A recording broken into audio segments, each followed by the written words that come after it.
Hi guys, this is being recorded for February 24th, Monday, and I am not feeling well. I've had fevers for quite a few days and I don't want to get you sick, so we're going to do it this way. Welcome to my laundry room classroom.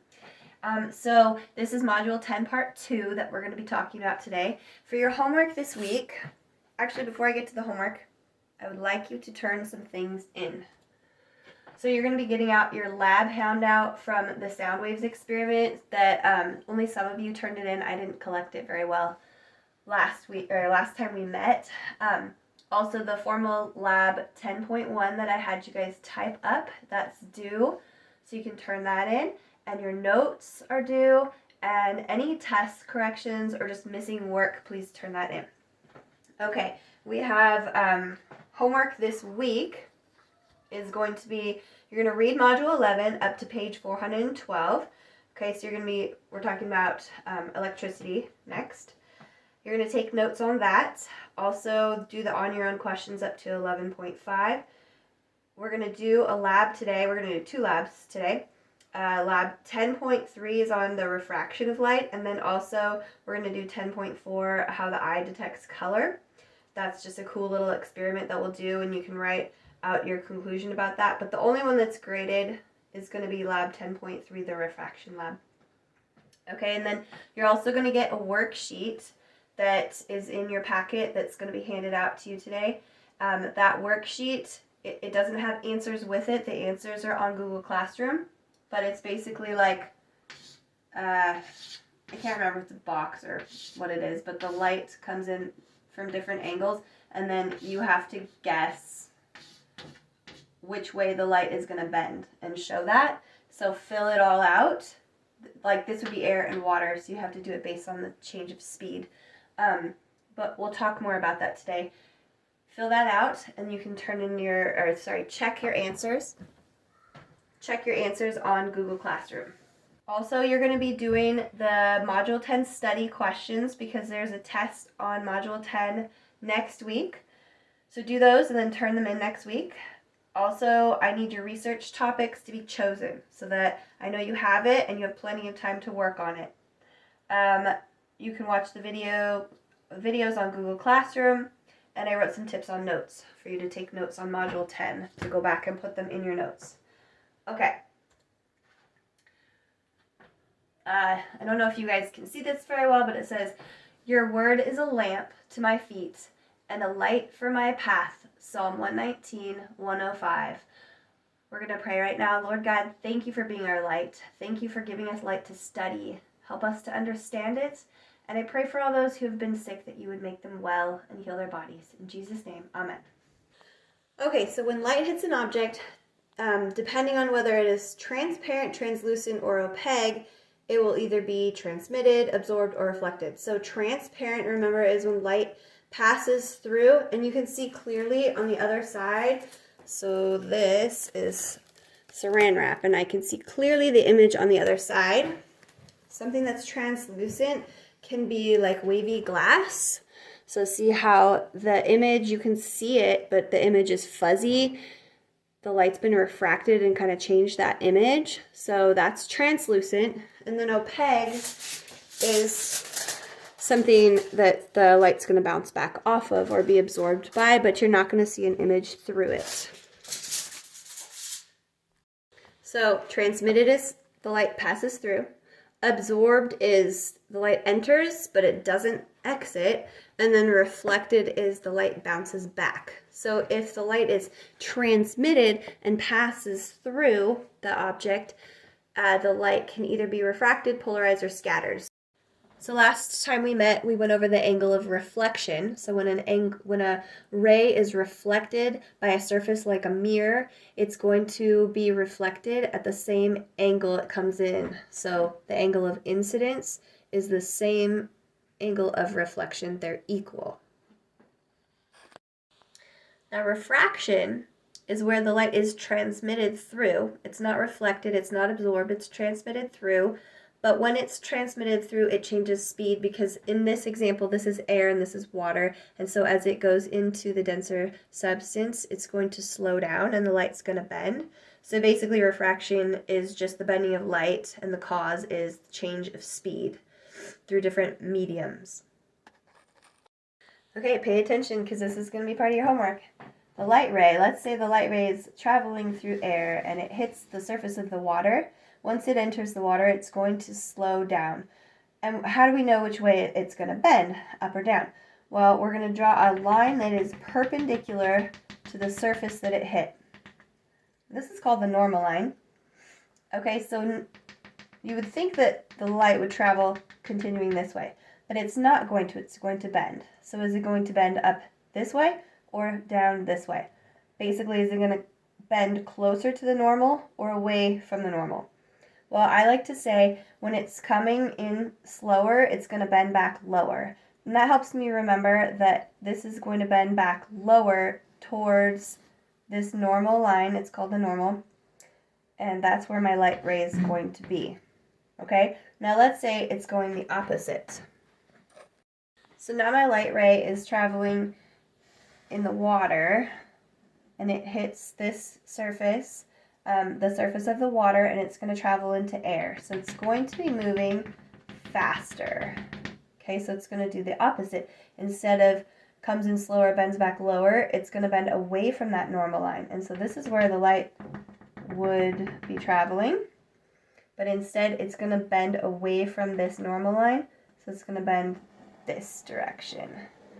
And we don't have to be super precise about that angle there. We're just going to know the general direction that it's bending, either away or towards that normal line. That's all you need to know. So you can practice that on your homework. Another way I've seen this described is with a car. So if you have a car and all the wheels are moving at the same speed, right? Well, once it hits this, well, this is water. In this example, it's sand. Once it hits the sand, then the sand grabs this wheel right here, and this one's suddenly going to move slower, okay? This one's still moving faster, which is going to cause it to turn this direction. So you can see that's how the light bends.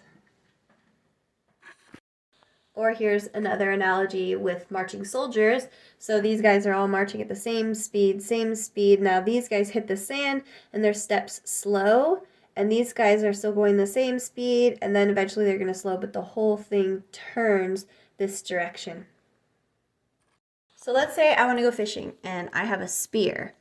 So I'm going to try to spear this fish in the water. My brain tells me the fish is right here, but the fish is not actually there. So when the light hit the water here, it actually refracted the image to back here. Sorry, the real fish is here, that my brain thinks the fish is here. So basically our brain interprets the light as if it had been traveling straight.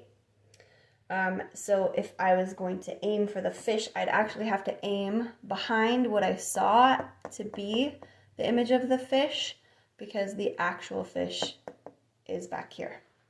This is another thing in the notebook that would be good to draw in your composition notebook and kind of trace out where the light goes. Refraction also depends on the wavelength of the light involved. Light hitting a water droplet is refracted in different directions depending on the wavelength.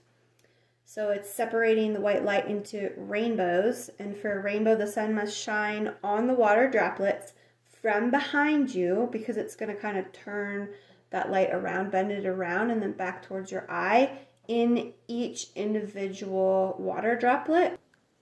Okay, here's the rainbow, and there's a bunch of water droplets in the air, and only one light wave length reaches your eye from each droplet, but there's so many droplets in different positions.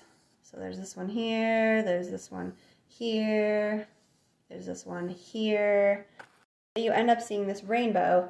Red will come from the higher water droplets, and then violet will enter your eye from the lower water droplets. So that's why you always get that same order of the colors in a rainbow. Let's talk about polarization. So there's the sun, and light waves from the sun vibrate in all directions. Okay, so these are like light rays, but the light waves are vibrating out in all directions. So they're going this way, they're going this way, they're going this way, okay? That's called unpolarized light. And same thing with a light bulb. So you're going to have light coming from the light bulb or the sun, and it's non-polarized light, and it's vibrating in every direction all at once, and it's all overlapping, okay? So polarized light is when the waves are oscillating on only one plane. And remember that light is electromagnetic radiation, so you have the electrical field and the magnetic field, which is really hard to draw perpendicular to it. Okay, so polarized light doesn't mean that either of one of those waves is gone. Diagrams will show just the electrical field though. So it'll just show like what a one transverse wave would look like. But the magnetic field is still there. It's just easier to visualize, so that's why you'll see it like that. So a polarizer will only let light through in one direction, and all the rest of the light would be blocked. So let's say you have a light wave that's coming in this way, and it's going to be blocked. It can't get through. But let's say it's coming in this direction, and it can go through the polarizer. So all of the light on the other side is going to be oscillating on this one plane. Okay? They're not going to have any that are coming in horizontally when you have the vertical polarizer there. Polarized glasses use a polarizer.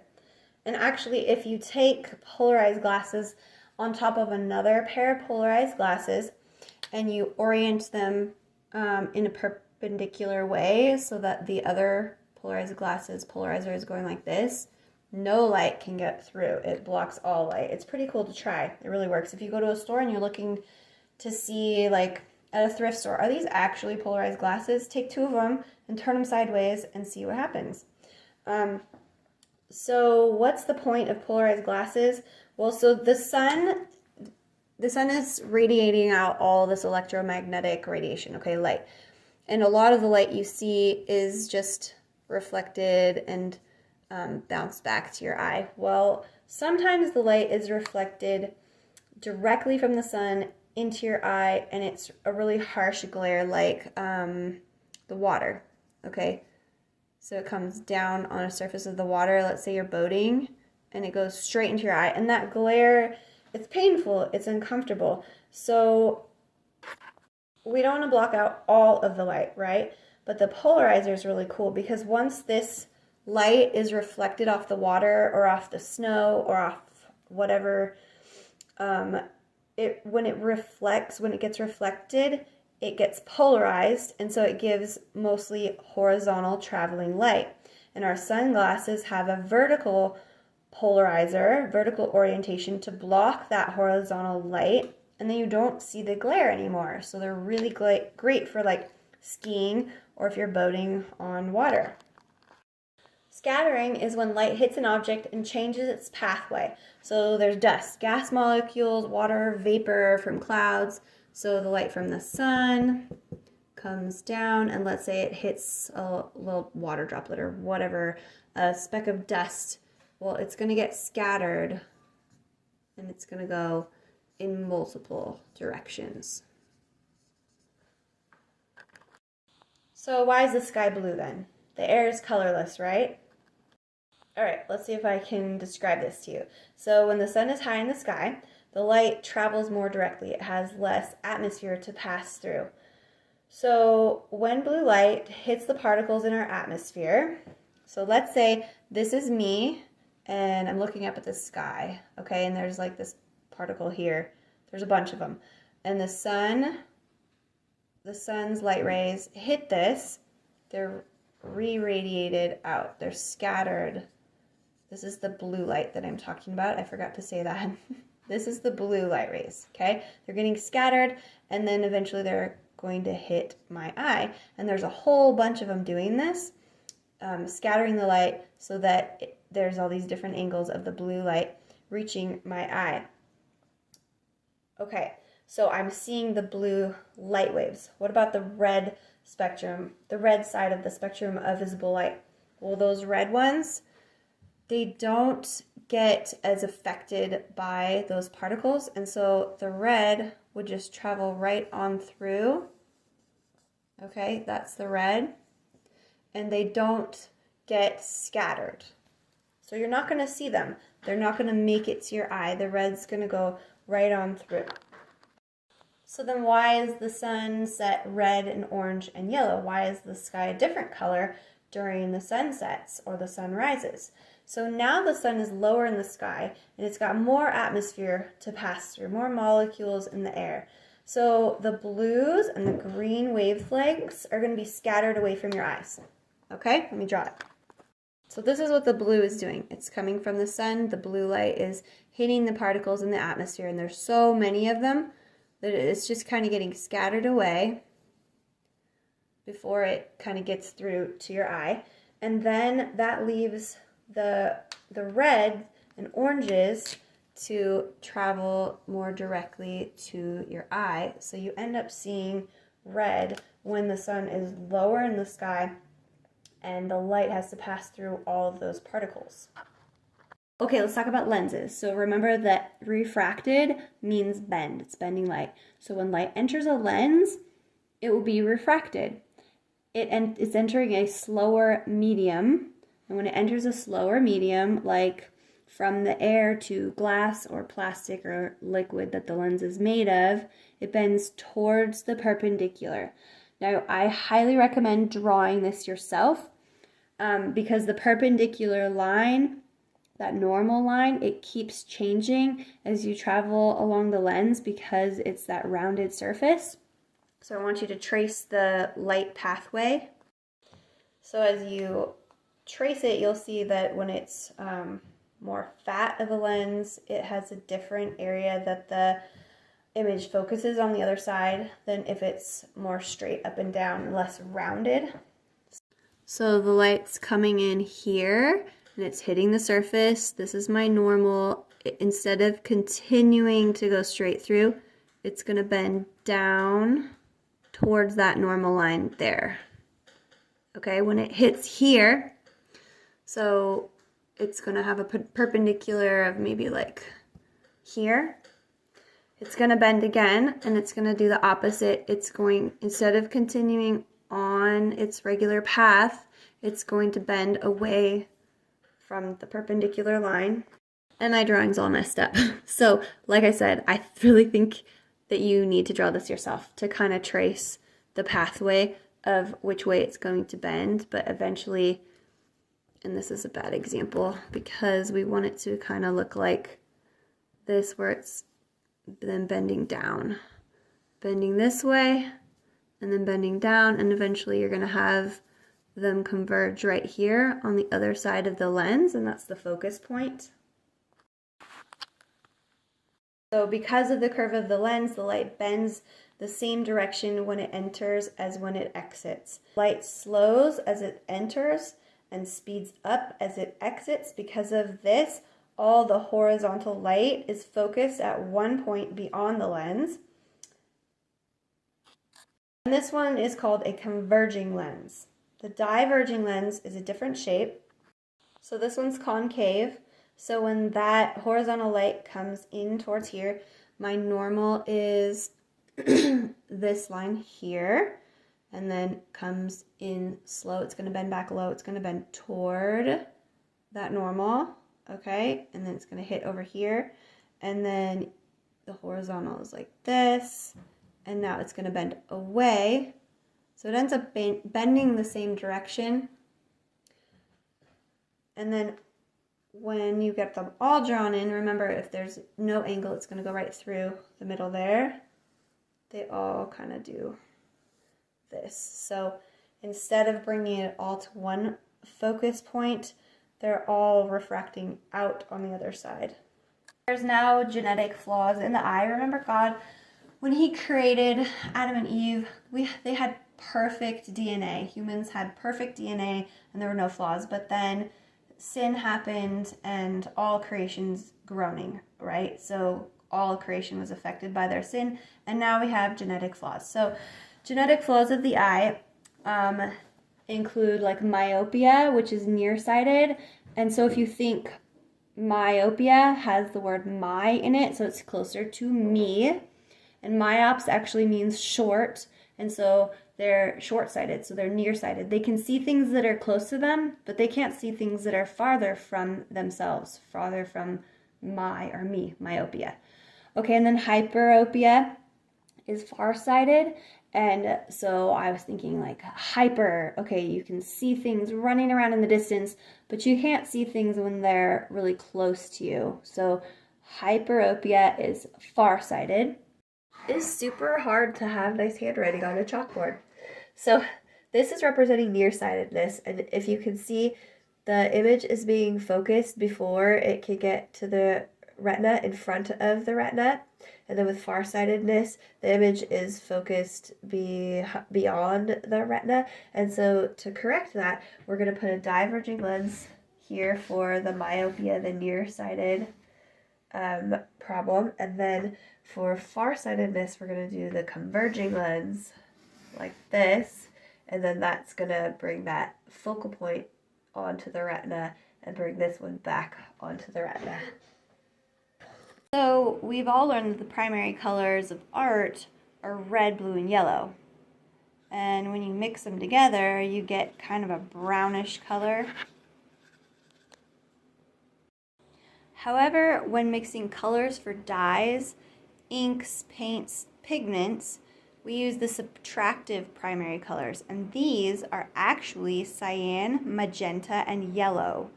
Okay, pay close attention. This next one is a bit tricky, and it is going to be a topic on your test, and you will want to color these into your notes so that you have them in your notes.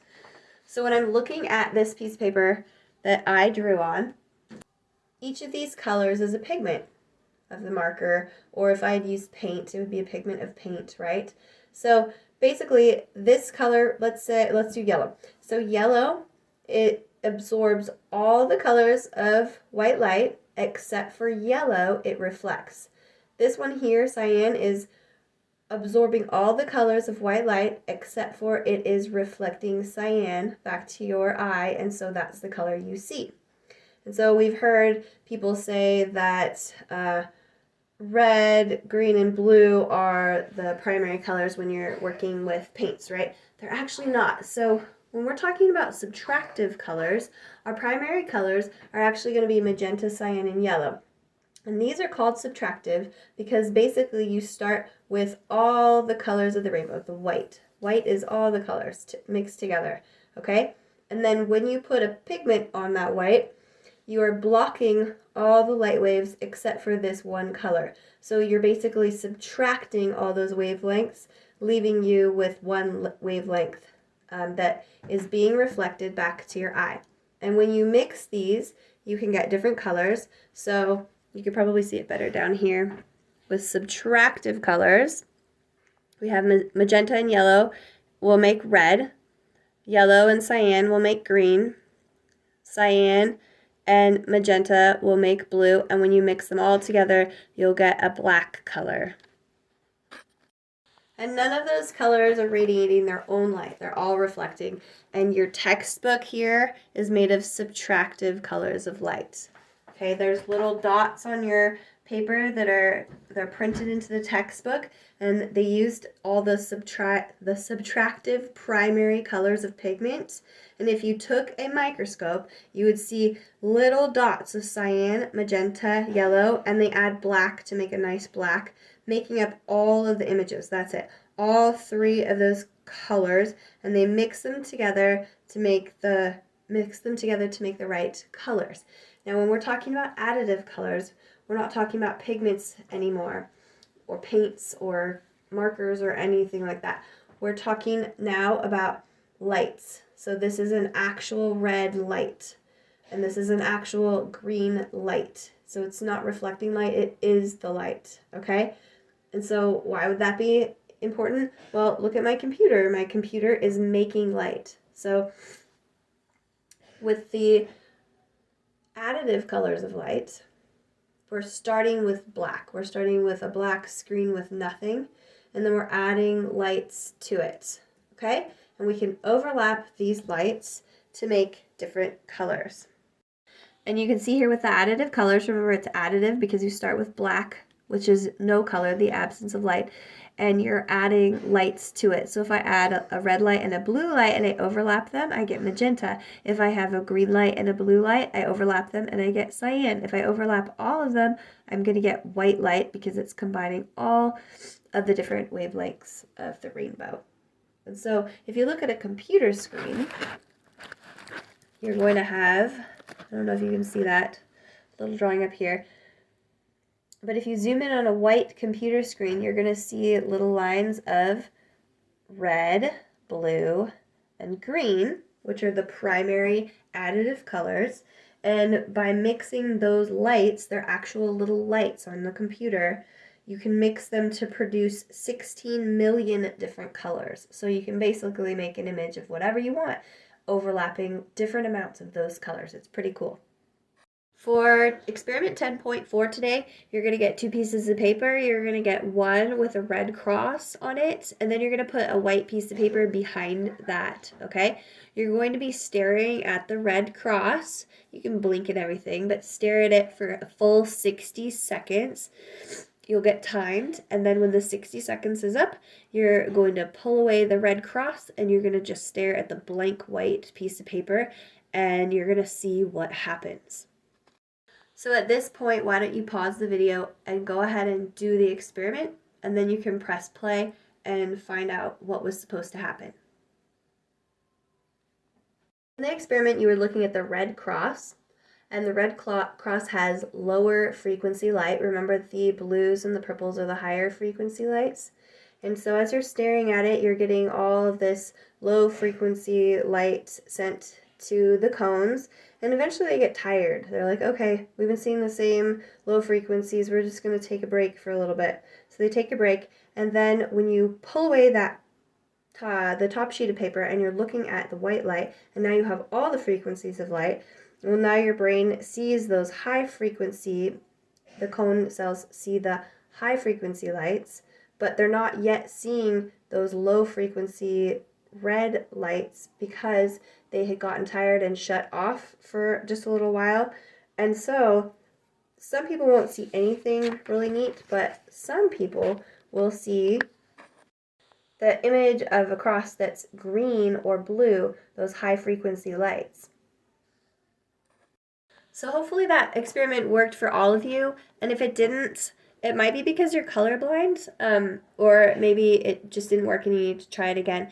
But if you're colorblind, then this experiment probably won't work. I think last year I had a colorblind student and we tried a different color of X to see if that would work. So if you're colorblind, you can go home and try a different color.